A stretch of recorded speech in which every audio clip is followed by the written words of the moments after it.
মসজিদে এসে কোনো সালাত এর জামাত না পেলে উক্ত মসজিদে গুটি কয়েক মুসল্লি মিলে দ্বিতীয় জামাত করার বিধান কি?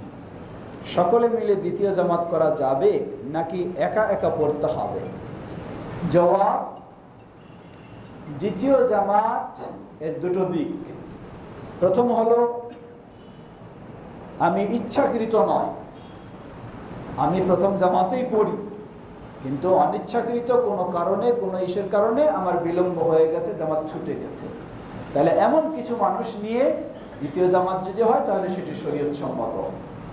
দ্বিতীয় দিক হলো, ইচ্ছা করেও প্রথম জামাত হয়, শেষ হোক, অসুবিধা নেই, গিয়ে আর একটা জামাত করব।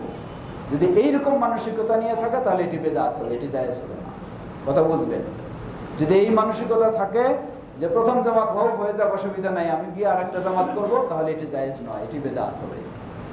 আর আমি প্রথম জামাতে পড়ার চেষ্টা করি, কিন্তু কোনো সমস্যা হয়ে গেছে, আসতে দেরি হয়ে গেছে, টয়লেট বাথরুমে বিলম্ব হয়ে গেছে, বা আরও কোনো সমস্যা হয়ে গেছে, কিছু মানুষ একত্রে জামাত করে পড়তে পারবে, সেটি শরীয়ত সম্মত। আল্লাহু তাআলা আ'লাম।